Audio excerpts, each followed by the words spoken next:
এখন চলে যাচ্ছি ভোটারের ইশতেহারে। আজকে ফরিদপুর থেকে যুক্ত হচ্ছেন জাওয়াদ মাহমুদ।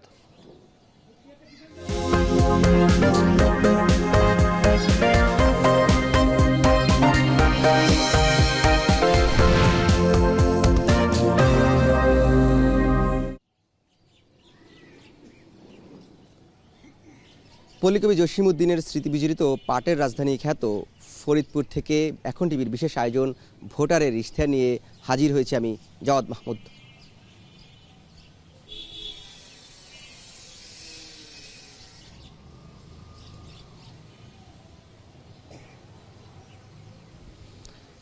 ফরিদপুর বাংলাদেশের মধ্যাঞ্চল হিসেবে পরিচিত এবং এখানের ধর্মীয়, সামাজিক এবং রাজনৈতিক গুরুত্ব যেমন রয়েছে এবং বাংলাদেশের কৃষি অর্থনীতিতে এই জেলার রয়েছে নিবিড় সম্পর্ক। পদ্মা ও কুমার নদের আঁচলে বেড়ে ওঠা এই জেলার মোট জনসংখ্যা 22 লাখ এবং মোট ভোটার প্রায় 18 লাখ। এখানে রয়েছে বাংলাদেশের একমাত্র নদী গবেষণা ইনস্টিটিউট, একটি মেডিকেল কলেজ হাসপাতাল এবং একটি চিনিকল এবং বেসরকারি পর্যায়ে রয়েছে 13টি পাটকল। এসব সুবিধা থাকা সত্ত্বেও এখানকার মানুষ নানা বঞ্চনার শিকার হচ্ছেন বলে অভিযোগ করেছেন। আমরা আজকে সারাদিন এই ফরিদপুর জেলার যে 4টি সংসদীয় আসন সেই সব সংসদীয় আসনে ঘুরেছি এবং আজকে এই নিয়েই এই ফরিদপুর জেলা পরিষদ প্রাঙ্গণে আমরা কথা বলবো ফরিদপুরের রাজনৈতিক কর্মী, সাংস্কৃতিক কর্মী এবং এখানকার যারা ভোটার আছেন তাদের সাথে। আমাদের সাথে আজকে এই অনুষ্ঠানে আছেন 4 জন অতিথি। আমরা একটু অতিথিদের সাথে পরিচয় করে দিতে চাই। আমার ডান পাশে যিনি আছেন তিনি আফজাল হোসেন খান পলাশ, যুগ্ম আহ্বায়ক, জেলা বিএনপি। আফজাল ভাই, আপনাকে স্বাগতম জানাচ্ছি আমাদের অনুষ্ঠানে। এবং আমার একটু বাম পাশে যেতে চাই। আমার বাম পাশে যিনি আছেন তিনি আব্দুল ওহাব আলী, তিনি জেনারেল সেক্রেটারি বাংলাদেশ জামায়াত ইসলামীর ফরিদপুর জেলা শাখার। ওহাব ভাই, আপনারা আমাদের অনুষ্ঠানে স্বাগত জানাচ্ছি। আমি একটু আবার আমার একটু ডান পাশে সর্বশেষে যিনি আছেন পরিচয় করে দিতে চাই, বিলায়েত হোসেন, তিনি ফরিদপুর জেলা কমিউনিস্ট পার্টির সদস্য। বিলায়েত ভাই, আপনাকেও আমাদের অনুষ্ঠানে স্বাগতম জানাচ্ছি। আমি আমাদের যে আরেকজন সদস্য আছেন আমার বাম পাশের সর্বশেষ যিনি আছেন তৌহিদুল ইসলাম স্টালিন, তিনি এই ফরিদপুরের একজন সাংস্কৃতিক কর্মী হিসাবে পরিচিত। স্টালিন ভাই, আপনাকেও আমাদের অনুষ্ঠানে স্বাগত জানাচ্ছি। দর্শক, আমরা একটু শুরুতেই যেতে চাচ্ছি আমার ডান পাশে যিনি জেলা বিএনপির আহ্বায়ক রয়েছেন আফজাল হোসেন খান পলাশ। পলাশ ভাই, আমরা তো নানান সময় দেখেছি যে যখন ভোট আসে কিংবা ভোট ছাড়াও রাজনৈতিক কর্মীরা নানান ধরনের প্রতিশ্রুতি দিচ্ছেন ভোটারদের বা সাধারণ মানুষদের। এই প্রতিশ্রুতির যে পরম্পরা, এটা কি আসলে চলবে নাকি বাস্তবায়নযোগ্য হবে? বা এবারের যে আসন্ন ত্রয়োদশ জাতীয় সংসদ নির্বাচন 22শে ফেব্রুয়ারি হতে যাচ্ছে, সেখানে এবারের ভোটাররা এই ফরিদপুরবাসীকে আপনারা আসলে কি প্রতিশ্রুতি দিতে চাচ্ছেন? খুব ছোট করে বলবেন, 2 মিনিটের মধ্যে। Amrapali fruit syrup, real magic in every drop. ফরিদপুরে দীর্ঘ 17 বছর আমাদের কোনো গণতান্ত্রিক অধিকার ছিল না। আমরা আশা করছি আমরা ফরিদপুরে এবার গণতান্ত্রিক অধিকার ফিরে পাব এবং গণতান্ত্রিক ভোটের মাধ্যমে আমরা যদি বিজয় লাভ করি, ফরিদপুরের মানুষ দীর্ঘদিন আমাদের উপরে বেশি প্রত্যাশা করে। আমরা জনগণের প্রত্যাশা পূরণের জন্য আমাদের দল যে কর্মসূচি গ্রহণ করেছে ইতিমধ্যে আপনি জানেন, ফ্যামিলি কার্ড, তারপরে কৃষক কার্ড, স্বাস্থ্য সেবা, শিক্ষা সেবা। আমি একটু আপনাকে থামাচ্ছি, দুঃখিত। সেটি হচ্ছে, ধরেন জাতীয় পর্যায়ে এই ধরনের প্রতিশ্রুতি দেওয়া হচ্ছে, কিন্তু আমি যদি সুনির্দিষ্টভাবে বলি ফরিদপুরবাসীকে আসলে বিএনপি কি প্রতিশ্রুতি দিতে চাচ্ছে?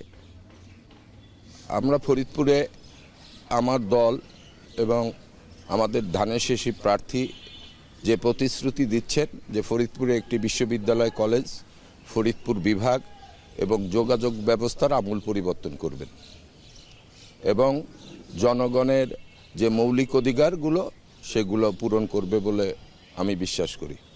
আচ্ছা পলাশ ভাই, ধন্যবাদ আপনাকে। আপনার কাছে আবারও আমরা আসবো।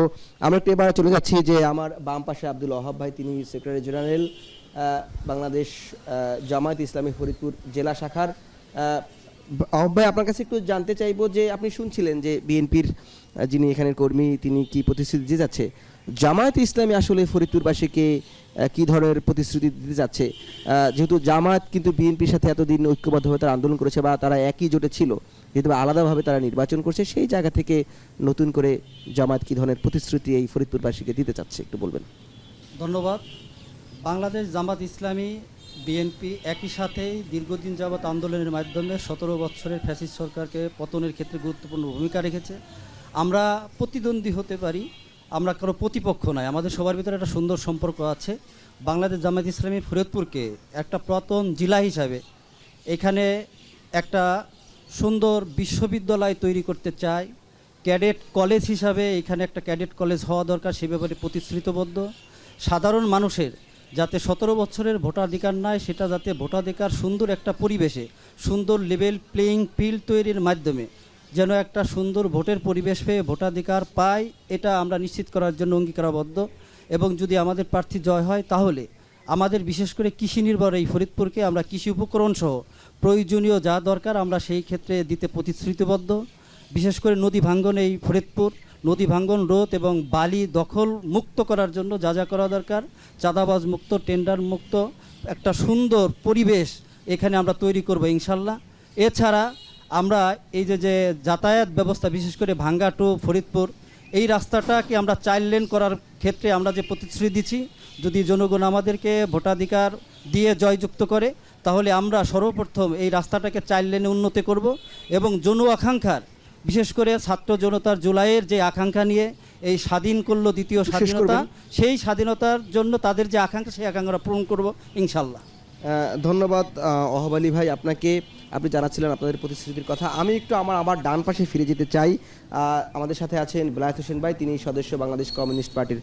বেলায়েত ভাই, একসময় বাংলাদেশের রাজনীতিতে আপনাদের একটি উল্লেখযোগ্য পদচারণা ছিল, কিন্তু আমরা ধীরে ধীরে দেখেছি আসলে এই যে কমিউনিস্ট পার্টি বা আপনাদের এই ঘনার রাজনীতির যে গ্রহণযোগ্যতা, সেটি নিয়ে নানা সময় নানাজন প্রশ্ন তোলার চেষ্টা করেছেন। আপনাদের আসলে এখানের অবস্থাটা কি, বা আপনারা কি ধরনের জনগণকে প্রতিশ্রুতি দিতে চান আপনাদের এই জনবল নিয়ে, বা আপনাদের সামগ্রিক অবস্থা যদি এই ফরিদপুরবাসীর উদ্দেশ্যে বলেন?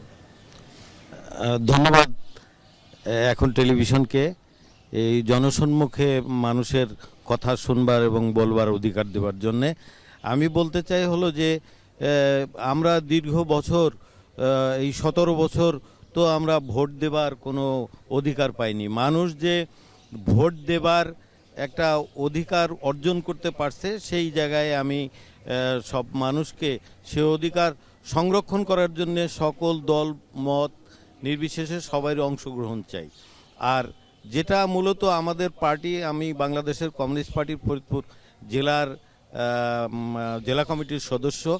আমাদের মূল চাওয়া হলো যে এদেশের শ্রমজীবী মেহনতি মানুষ বেশি, সংখ্যায় অনেক বেশি। এই শ্রমজীবী মেহনতি মানুষের যেহেতু অধিকার অর্জন হয়, শ্রমজীবী মেহনতি মানুষ যেন তার ভোট ভাত তথা কাজের শেষ করবেন, কাজের ব্যবস্থা পায়, আমরা আমাদের দল এবং পার্টির লড়াই সংগ্রামের ভেতর দিয়ে সেটাই আমরা চেষ্টা করি। ধন্যবাদ বেলায়েত হোসেন ভাই, আপনার কাছে আবার আসবে। আপনি বলছিলেন যে মেহনতি মানুষের অধিকার আদায়ের কথা। আমরা একটু আমার সব শেষ হাতের বামে চলে যাব। তৌহিদুল ইসলাম স্টালিন ভাই আছেন। স্টালিন ভাই, আপনি তো শুনলেন এই যে রাজনৈতিক যারা কর্মী আছেন বিভিন্ন দলের, তারা নানান প্রতিশ্রুতির কথা বলছিলেন, এই দিচ্ছিলেন। আপনি আসলে আপনার চোখে কি দেখছেন? এগুলো কি শুধুই প্রতিশ্রুতি, নাকি এক ধরনের যে রাজনৈতিক নেতাদের যে বলার জন্য বলা, এই ধরনের একটা ব্যাপার সবসময় দেখা যায়, সেটি আপনার মূল্যায়নটা কি আসলে? এবং এই ফরিদপুরের কি সমস্যা আপনার কাছে মনে হয় যে এই মুহূর্তে সবচেয়ে বেশি জনগুরুত্বপূর্ণ সমস্যা? খুবই দুঃখিত, আপনি 1 মিনিট সময় পাবেন, একটু 1 মিনিটের মধ্যে বলবেন, দুঃখিত। ধন্যবাদ।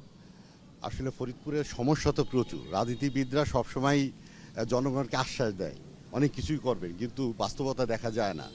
ফরিদপুর আসলে অবহেলিত। ফরিদপুর বাংলাদেশের সবচাইতে একটা পুরনো জেলা হিসেবে এখানে তেমন কোনো উল্লেখযোগ্য আমরা এখন উন্নয়ন দেখতে পাচ্ছি না, এবং অনেকগুলো উন্নয়ন কর্মকাণ্ডই থমকে আছে। ফরিদপুরের জনসংখ্যা দিন দিন বাড়ছে, কিন্তু জনসংখ্যার যে ধরনের কর্মসংস্থান হওয়ার কথা সেই ধরনের কর্মসংস্থান হচ্ছে না। ফলশ্রুতিতে আপনার টেন্ডারবাজি, চাঁদাবাজি এবং অসামাজিক যে কাজগুলো, সেগুলো দিন দিন বৃদ্ধি পাচ্ছে।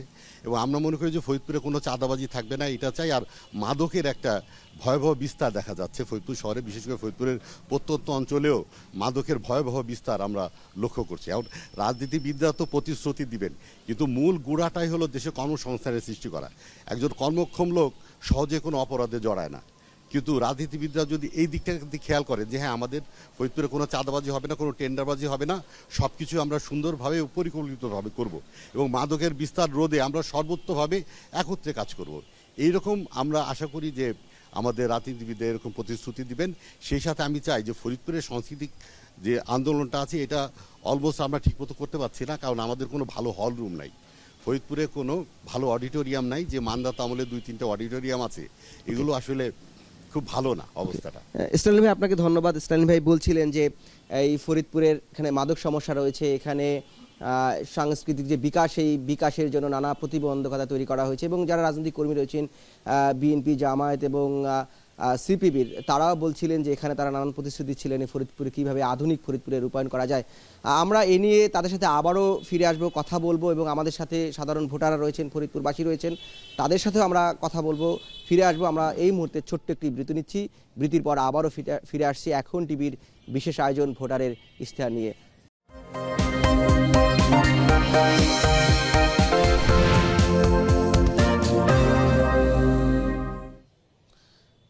এখন টিভির বিশেষ আয়োজন ভোটারের ইশতেহারে ফরিদপুর জেলা পরিষদ প্রাঙ্গণ থেকে আবারও স্বাগত জানাচ্ছি। আমরা কথা বলছিলাম ফরিদপুরের জনজীবন নিয়ে, এখানের অবকাঠামো উন্নয়ন, সামাজিক সাংস্কৃতিক বিষয়গুলো নিয়ে, এবং এ নিয়ে আমাদের সাথে কথা বলার জন্য এই মুহূর্তে আছেন, আমরা দেখছি যে ফরিদপুরের যে সাধারণ ভোটার রয়েছেন, সেই ভোটার রয়েছেন। আমরা একটু তাদের কথাও জানতে চাই এবং তাদের সাথেও কথা বলতে চাই। আপনি দাঁড়িয়ে গেছেন, আপনার সাথে একটু তাহলে কথা বলতে চাচ্ছি। আপনাকে তরুণ দেখাচ্ছে, আপনি তরুণ। এই যে ফরিদপুর নিয়ে শুনছিলেন যে বিএনপি, জামায়াত, সিপিবি এবং সামাজিক যিনি কর্মী রয়েছেন, সাংস্কৃতিক কর্মী, তারা ফরিদপুরের সমস্যা নিয়ে কথা বলছিলেন, রাজনৈতিক কর্মীরা প্রতিশ্রুতি দিচ্ছিলেন। আপনি আসলে তরুণ ভোটার হিসেবে কি প্রত্যাশা করেন এই রাজনৈতিক কর্মীদের কাছে? ধন্যবাদ আপনাকে। দেখেন, রাজনৈতিক কর্মীদের কাছে আমাদের যে প্রত্যাশাটা, এটা আসলে শেষ করা যাবে না। একই সাথে বিএনপির যিনি রয়েছেন তিনি বলেছেন 17 বছরের নির্যাতনের কথা, এবং যিনি জামায়াতে রয়েছেন তিনি বলেছেন 17 বছরের আন্দোলনের কথা। তাদের কাছে আমাদের এই মুহূর্তে সর্বপ্রথম যে প্রত্যাশাটা থাকবে সেটা হচ্ছে আপনারা যেন ভোটের রাজনীতিতে নিজেদের নীতি নৈতিকতা বিসর্জনটা না দেন। যদি আপনারা নীতি নৈতিকতা বিসর্জনটা দিয়ে আপনারা ভোটের রাজনীতিটা করেন, তাহলে জনগণের জন্য আপনারা কিছু করতে পারবেন না। তাদের কাছে আমাদের একটাই প্রত্যাশা, আমরা দেখেছি যে ফরিদপুর নয়, শুধু সারা বাংলাদেশেই তারা যেভাবে বিগত সময়ে স্বৈরাচার সরকারের যে দল যারা ছিল দলে, তারা কিন্তু বিভিন্ন সময়ে বিভিন্ন দলে কিন্তু বেরার চেষ্টা করছে। আপনি বলতে চাচ্ছেন যে যারা এই যে ফ্যাসিবাদী কাঠার মধ্যে ছিল তাদেরকে তারা পুনর্বাসন যাতে না করে সেই আহ্বানটি আপনি জানাচ্ছেন। যেহেতু আমাদের সময় খুব সংক্ষিপ্ত, দুঃখিত, আপনি এখানে যারা রাজনৈতিক কোনো উপস্থিত রয়েছেন, এখানে আছেন, তাদের কোনো প্রশ্ন করতে চান কিনা? ছোট্ট একটি প্রশ্ন। তাদের রাজনৈতিক দলের কাছে আমাদের কাছে একটাই প্রশ্ন, আপনারা যেভাবে বিগত সময়ে স্বৈরাচার ফ্যাসিবাদের লোকজনকে দলে বেরাচ্ছেন, তাতে কি আপনাদের নীতি নৈতিকতা অবক্ষয় হচ্ছে কিনা? আমরা এখান থেকে একটা প্রশ্ন নিলে আপনারা শুনে রাখলেন যে এই যে যারা ফ্যাসিবাদীর সাথে যারা জড়িত ছিল তাদেরকে দলে ফেরানো, সেটি আপনাদের নৈতিকতা নিয়ে তিনি প্রশ্ন তুলেছেন। আমরা একটু বাম পাশে যেতে চাই। আপনি দেখছি আগ্রহ প্রকাশ করছেন, আপনার সাথেই কথা বলছি। আপনি আসলে শুনলেন এই যে রাজনৈতিক কর্মী তারা নানান প্রতিশ্রুতি দিচ্ছিলেন, আপনি আসলে কি প্রতিশ্রুতি তাদের কাছে চান, বা আপনার পাওয়াটাকে এই ফরিদপুরকে ঘিরে? আমার কাছে থাকা, আপনি বলুন। আবার কথা হচ্ছে যে বিএনপির নেতার কাছে যে ফ্যামিলি কার্ড বা কৃষক কার্ড দেওয়া হচ্ছে এবং সেখানে সরকারি লোগো কোনো কোনো জায়গায় লাগানো দেখা যাচ্ছে, এবং টাকার পরিমাণটাও একজন বলতেছে 3,000, একজন বলতেছে 6,000। এটা কতটুকু নৈতিকতা সম্পূর্ণ ইলেকশনের আগে এই কার্ডগুলো দিয়ে? এক। আর 2 নম্বর হচ্ছে আমাদের এই সমাজে এআই দিয়ে ছবি তুলে একজন বলতেছে না, কিন্তু তার ছবিটা দিয়ে বিকৃতি ছবি দিয়ে, বিকৃতি কথা দিয়ে আপনি একটি অভিযোগ তুলেছেন বিএনপি প্রার্থী দিকে যে তারা আসলে এই যে ভোটার কার্ড বা তার ফ্যামিলি কার্ডে সেখানে সরকারি লোগো ব্যবহার করা হচ্ছে। আমি সেই প্রশ্নটি নিলাম, তার কাছে আমরা সেটি জানতে চাইবো, কিন্তু আপনি শুধু যদি এক লাইনে বলেন যে আপনি আসলে কেমন ফরিদপুরের রাজনৈতিক কর্মীদের কাছে দেখতে চান? আমরা দেখতে চাচ্ছি অতীত নিয়ে যেন নানা আমাদের ভবিষ্যৎ যেন আমাদের দেখানো হয়, আমাদের জন্য বেকারত্বের সমস্যা সমাধান করা হয়, আমাদের জন্য ড্রাগ মুক্ত ফরিদপুরকে করা হয়। ধন্যবাদ আপনাকে। আপনি বলছিলেন, দুঃখিত আপনি একটু বসেন, আমাকে সময় সংক্ষিপ্তের কারণে যেতে হচ্ছে। আপনারা শুনছেন তিনি বলছিলেন যে তিনি একটি মাদক মুক্ত ফরিদপুর চাচ্ছেন, এবং তাদের আসলে যেই প্রতিশ্রুতির কথা তিনি বলছিলেন, তিনি একটা আধুনিক ফরিদপুর চাচ্ছেন, একটি শিক্ষিত সমাজে এই ফরিদপুর গড়ে উঠুক সেটি তিনি চাচ্ছিলেন। তিনি একটি অভিযোগ করছেন যে, আমি একটু বিএনপি প্রার্থীকে প্রথমে যেতে চাচ্ছি, অভিযোগ করছিলেন যে এই যে আপনাদের ফ্যামিলি কার্ড, কৃষক কার্ড যেগুলো রয়েছে সেখানে সরকারি প্রচারণার কথা বলা হচ্ছে, যে সরকারি লোগো ব্যবহার করা হচ্ছে। এই অভিযোগ নিয়ে আপনি কি বলবেন, যদি খুব ছোট করে একটু বলেন?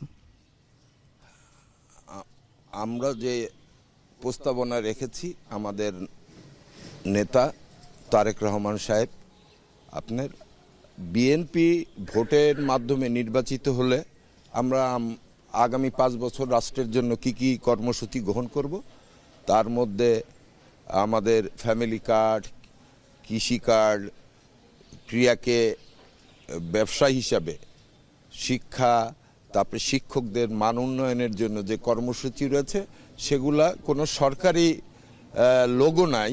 এইটা হয়তো আমার বন্ধু ভুল দেখেছে, ওইটা একটা সিম্বল আমার কাছে আছে। উত্তরটি আমি পেয়েছি পলাশ ভাই, আপনি বলছেন যে এটি আসলে তিনি হয়তো ভুল করে এটি ভাবছেন, সেটি আপনি উত্তর দিয়েছেন, আমরা উত্তর পেয়েছি। যেহেতু আমাদের সময় স্বল্পতা, আমরা একটু আমার বাম পাশে আবার যেতে যাচ্ছি আব্দুল ওহাব আলী ভাইয়ের কাছে। ওহাব আলী ভাই, আমাদের এই যে তরুণ ভোটার, তিনি প্রশ্ন করছিলেন যে এই যারা ফেসিবাদী রাজনীতির সাথে জড়িত ছিল বা কাঠামোর সাথে জড়িত ছিল, তাদেরকে আপনারা রাজনৈতিক কর্মীরা প্রশ্রয় দিচ্ছেন ভোটের জন্য, এবং আপনাদের নৈতিকতা নিয়ে আসলে রাজনৈতিক কর্মীদের প্রশ্ন তুলছেন। আপনি এটিকে কিভাবে দেখছেন?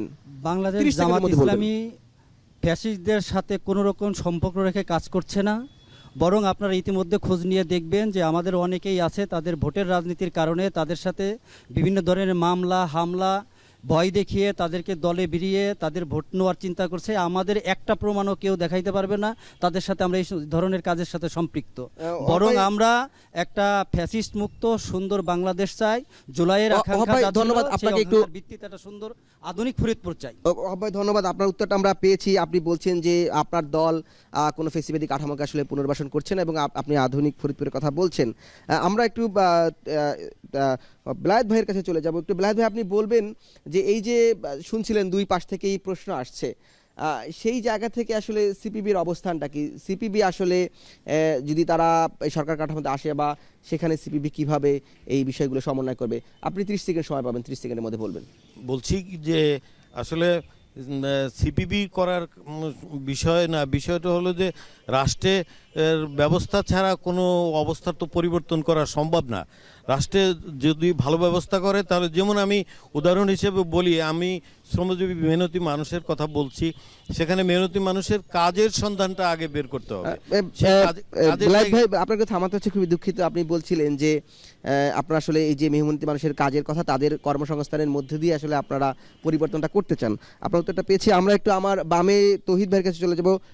তৌহিদ স্টালিন ভাই, আপনি তো শুনছিলেন সবার কথা এবং এই অভিযোগগুলো শুনছিলেন, আপনার আসলে মূল্যায়নটা কি? এই যে অভিযোগ, পাল্টা অভিযোগ এবং যুক্তি খণ্ডনের মধ্যে দিয়ে কি রাজনীতির সার্থকতা নিহিত, নাকি এই যে এই জনপদের মানুষের উন্নয়নের মধ্যে দিয়ে আসলে প্রকৃত রাজনীতিটা গড়ে উঠবে বা রাজনীতি হবে? 30 সেকেন্ডের মধ্যে যদি বলেন, খুবই দুঃখিত ভাই। আমার ইচ্ছাটা যে জুলাই আন্দোলন পরবর্তী যে বাংলাদেশ, এই বাংলাদেশে তো আমরা একটা নতুন স্বপ্ন দেখেছি, আমরা সেই স্বপ্নটা বিনির্মাণ করতে চাই। এবং রাজনীতিবিদদের কাঁধেই কিন্তু ভর দিয়ে আমাদের যেতে হবে। অতীতের রাজনীতিবিদ এবং বর্তমান রাজনীতিবিদ যারাই আছে তাদের ব্যর্থতাটা অস্বীকার করতে পারবেন না, কারণ রাজনীতিবিদরা ব্যর্থ হয়েছে বলে আমাদের বারবার 90 আন্দোলন করতে হয়েছে, আমাদের এই যে এখন জুলাই আন্দোলন করতে হলো, এগুলো রাজনীতিবিদদের ব্যর্থতা এবং জনগণ কিন্তু এই ব্যর্থতার জন্য সাফার করছে। আপনি দেখেন, আমরা 54 বছর 55 বছরে আমরা ঠিক করতে পারিনি আমাদের কীরকম আমাদের রাজনীতি হবে, কিভাবে আমরা নির্বাচন করব। একবার আমরা তত্ত্বাবধায়ক আনছি, একবার তত্ত্বাবধায়ক আমরা বাদ দিয়ে দিচ্ছি, যে যেভাবে পাচ্ছে এটা ক্ষমতার রাজনীতি করছে। আমরা এই ক্ষমতার রাজনীতিটা চাচ্ছি না, আমরা চাচ্ছি জনগণের রাজনীতি। জনগণ যেন কথা বলতে পারে, জনগণের যেন উন্নয়ন। স্টালিন ভাই ধন্যবাদ, আপনার উত্তরটা আমরা পেয়েছি। আপনি বলছিলেন যে আপনারা আসলে জনতার রাজনীতি চাচ্ছেন, ক্ষমতার রাজনীতি চাচ্ছেন না। আজকে আমাদের সাথে যে 4 জন অতিথি ছিলেন এবং এই ফরিদপুরের সাধারণ ভোটার, তরুণ, আমরা নানান শ্রেণী পেশার মানুষ এখানে দেখেছি, তারা বলছিলেন তারা একটি আধুনিক ফরিদপুর চান, সেখানে মাদকমুক্ত ফরিদপুর এবং এই যে কৃষির যে একটি এখানে পাট এবং পেঁয়াজের যে একটি ক্ষেত্র এবং বাংলাদেশের কৃষিতে ফরিদপুরের যে অবদান, সেটিকে আরও প্রসারিত করতে চান, আরও দীর্ঘমেয়াদী করতে চান এবং এই ফরিদপুরে আধুনিক ফরিদপুর করার জন্য নানা প্রতিশ্রুতি দিচ্ছেন। আমরা আশা করব এই রাজনীতিবিদরা তাদের প্রতিশ্রুতি পালন করবেন এবং যারা ভোটার রয়েছে তারাও তাদের এই যে প্রতিশ্রুতি দেওয়া রাজনৈতিক কর্মীদের সেটি তারা আদায় করে নেবেন। এই ছিল আজকে ফরিদপুরে ভোটারের ইশতেহার নিয়ে আমাদের কাছে ফরিদপুরের মানুষের খবর, এই জনপদের খবর। আগামীকালকে এখন টিভির বিশেষ আয়োজন ভোটারের ইশতেহার নিয়ে আমরা থাকব মাদারীপুর জেলায়। আগামীকালকে মাদারীপুরে ভোটারের ইশতেহার দেখার জন্য দর্শকদের আমন্ত্রণ রইল।